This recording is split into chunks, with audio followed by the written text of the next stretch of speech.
No group is more actively and openly guilty of precipitating mob violence and attempting to create a semblance of revolution than Antifa, which is short for anti-fascist. Our special guest today will expose Antifa's tactics and tell us what you can do to stop them and safeguard our republic.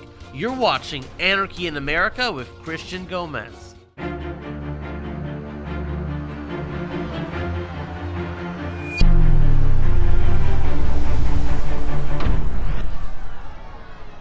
Joining us today to discuss the semblance of revolution of anarchy in the streets of the state of Washington is former state representative and now pastor Matt Shea. Pastor Shea, thank you for joining us today on the program. Thanks for having me on, Christian. It's great to see you again. So when you were in the state legislature, you were there at a time when Antifa was probably, and also Black Lives Matter, at their loudest and most volatile. What were some of the activities of Antifa and other radicals on the left that you observed during your time as a state rep? So we were actually warned about this 3 years ago, what they were going to do in 2020. And so as it ramped up to 2020, we gradually saw more and more bizarre behavior. One day they chained themselves to the front of the Capitol and put up a bunch of temporary shelters. A bunch of waste was left on the Capitol. I don't think they got fined or anything for that, but they did get removed eventually. We also saw the Satanists, for the very first time in history, come and do a ritual on the Capitol steps, literally, it was like a bad B movie, Christian. It was just ridiculous. They had horns and chanting and black robes and everything, and they came up onto the Capitol steps, and so for a lot of people, all of a sudden, this was real. Whether or not they had any power is a different issue for a different day, because I clearly don't believe they did, but it was real then to a lot of people that these anarchists, these Marxists, these Satanists, this was real. This was an attack, not just on our country, but it was an attack on our republic. It was an attack on our values, our way of life. And so for a lot of people, this was a big wake-up call. And this was leading up to the election. This was actually 8 months before the election that we saw a lot of this begin to ramp up. So would you say that this harassment by Antifa was motivated by the then upcoming election, or were there other factors at play for Antifa and the radical left to be doing these acts? Well, there were other factors at play, obviously, because before the election, they were rioting over the summer in Olympia.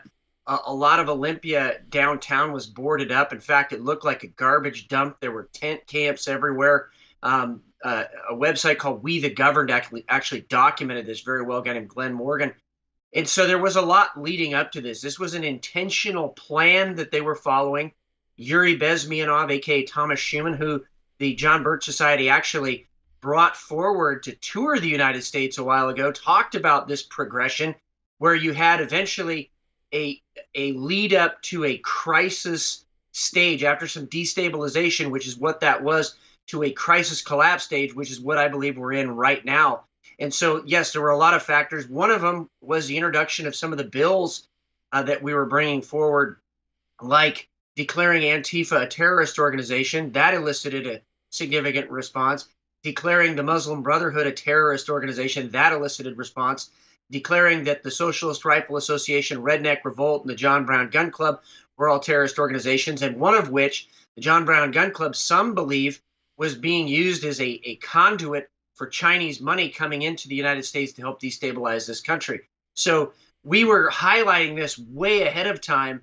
In fact, I was traveling around on behalf of the John Birch Society, warning people about this in 2019 and in the first part of 2020 before the lockdowns. And this was something they were working for a very long time. I think it's so important for everybody to understand. This wasn't just a group of college kids that decided to riot one day. This was an intentional plan. They had been working, and they are extremely well funded. You can tell that by the equipment that they have, and they are extremely well organized for the destruction of our republic. And what stands in the way are good, patriotic Americans. Absolutely. So what would you say within the stage of crisis collapse that Antifa wants to do next, especially in Olympia and Washington and throughout the country if they're allowed to?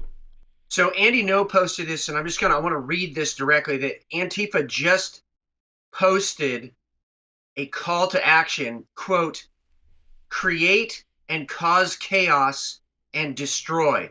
Keep it quiet, keep it serious. Now we were able to get a hold of this. Andy No was able to get a hold of this. I want to give him the credit, but they are actually giving a date of March 6th to begin doing this in a lead up to May Day, a communist holiday, May 1st, that many have thought was going to be a day they would try to use to really foment ongoing violence, not the sporadic violence we've seen, but ongoing violence in the streets of America. So this is clearly what's next. They're saying it in their own words: cause chaos and destroy. Their words. Do you believe then that President Biden's election, or quote unquote election rather, has emboldened Antifa? And now that they're trying to push this president to go even further to the left than what Biden even promised?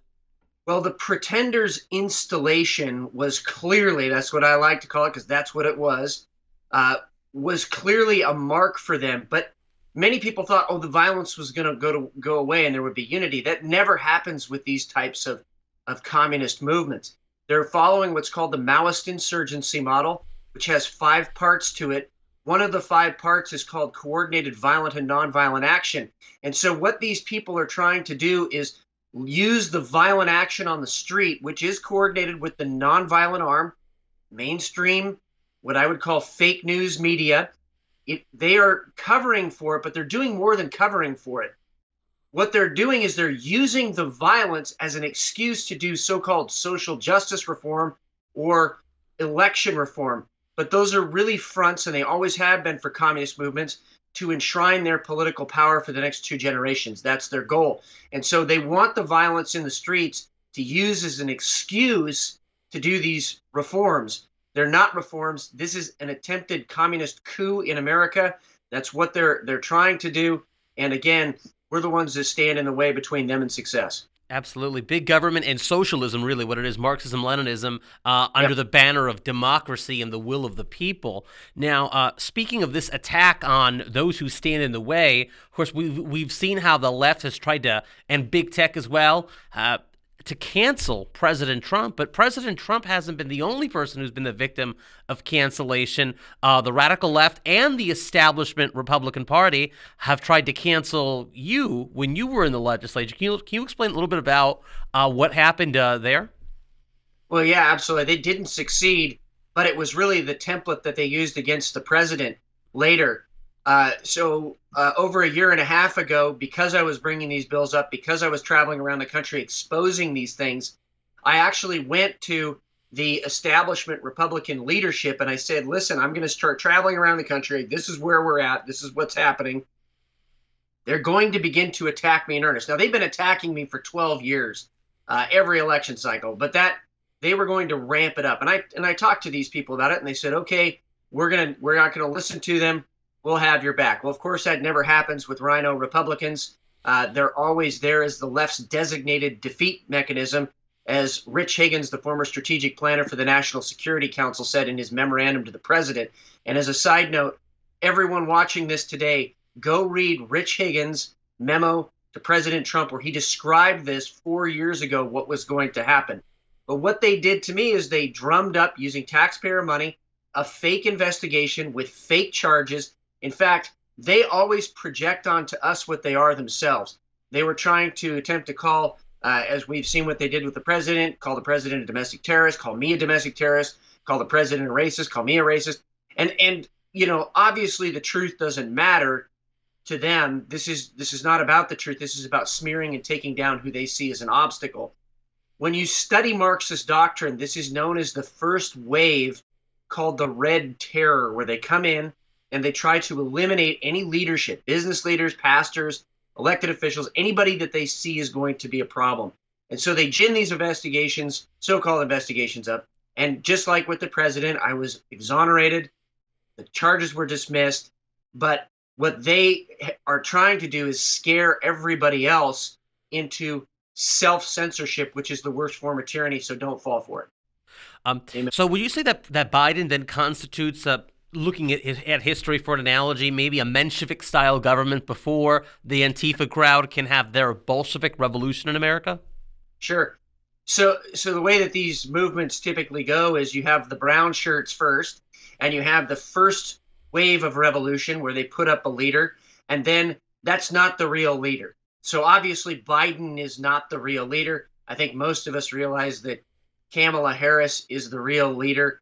And then with that comes, when that installation happens, then with that come what we call the black shirts. And you will see the Antifa, BLM, John Brown Gun Club, Socialist Rifle Association, Redneck Revolt. You will see them removed from the scene as a so-called cleanup for the sake of unity. But it's really not. What it is a consolidation of power. We saw that with Hitler, where his black shirts took out the brown shirts on what was called the Night of the Long Knives. You can actually go read that online in a whole bunch of different places. But it's important to understand that that's the stage that's coming next. And so, yes, Antifa and these guys are going to ramp up the violence in the streets, but there will come a point where it looks like the new installed leader is going to clean this up, but that's not what's happening. It's actually a consolidation of power for permanency. Very revealing and very insightful. So, when one looks at the state of Washington, one sees that the governor there is no conservative, not even a rhino. Governor Inslee is certainly not a hero of the right, yet he's been the target of some of the radical Antifa in terms of pushing him to go further to the left. So would you say that what we're seeing in Washington state is sort of a micro version of what we're seeing at the federal level? And how far to the left do you think that a potential president, Kamala Harris, or whoever succeeds Biden in the left, will go or intends to take America? Yeah, it is a microcosm. So again, they're using Antifa and these supposed attacks against Biden or the attacks against Inslee as a leverage point, right? It's not real. It's a contrived opposition. It is a contrived anger and rage. What they're trying to do again is use this as a leverage point. So really, Inslee saying, "Oh, well, we need to listen to these poor folks that have been disenfranchised," that they're just using it as a leverage point. And really, they don't care what anybody thinks, because if they cared what anybody thinks, the Biden administration, the Biden regime, the pretender would not have taken this lady in Washington state who allowed several $100 million of a Nigerian prince scam that stole taxpayer monies to be put into the Biden administration in a very high-ranking position. That would not have happened if they cared what the people thought. But again, Washington is a microcosm. You're going to see that violence like we've seen in Olympia, like we've seen in Seattle, like we've seen in Portland, even though Portland is in Oregon. We see that. Eventually, that is going to turn into so-called justice reform, election reform, but really that is about the consolidation of power. And at some point, they're going to try to clean up these rogue groups, as it were, as part of their consolidation of power. And it's the people that come forward then that are the most dangerous, the black shirts. So goes the state of Washington, so goes Washington, D.C., and even the nation. But what can and should be done, what should patriots do to expose, prevent, and stop this Bolshevik revolution from taking place and being completed in America? Okay, so this scenario was wargamed in the intelligence community back in 2016. A guy named Jack Decker was on my radio show talking about this issue. Here's the good news. In virtually every scenario, patriots win. It's just a matter of time. So what do we do right now? First of all, understand that they are very scared that patriots are awake and that they're willing to start speaking out against this. That's why they're moving so fast. That's why the Biden executive orders are happening so fast, is to try to stop the organization that is occurring in the country. So number one, become a member of the John Birch Society, become a member of the greatest organization in this country fighting the Marxists, that has a footprint that matches their organizations on the ground. That's number one. Number two, make sure you're getting the New American, which is the foremost intelligence digest in the United States on the Marxists and the globalists and the threat that they pose. Number three, organize at your local level. Make sure that you have independent groups of people that are fighting back in your city councils and your county commissions, in your state legislatures across the country, because everything right now is devolving locally. Take care of your local area and make sure freedom is there locally. Number four, become the media. Take YouTube videos, Rumble videos, preferably, or BitChute, spread those and become the media and get the truth out here. Free speech right now is preventing a lot of what they're doing, and it's also forcing them to move faster than they want to. And then number 5, make sure that you're praying. Make sure that you're getting your church mobilized as well, because it's not just about prayer. It is also about action. And churches have a massive amount of influence still in this country, and it needs to start in the pulpit. And as a pastor yourself, what words of hope would you give to anyone watching this who looks at the present situation and sees that it looks bleak to them? Any words of hope? Well, yeah, absolutely. Evil is raging in our country because God is already on the move. That's what's going on. It's not the other way around. So evil is raging because God is already moving. We just need to walk into that for his kingdom. And the Founding Fathers gave us this wonderful republic to walk out his kingdom. Let's keep our republic for the next generation. Thank you so much. And lastly, if anyone wants to follow your content or listen to your sermons, where would you direct them to follow you? Absolutely. Cov.Church or Covenant Church Spokane, and also Patriot Radio. We're on Podbean. We're on Spotify, Amazon, and all the other different platforms as well. So follow us there. Okay, well, thank you so much. Take care, and God bless.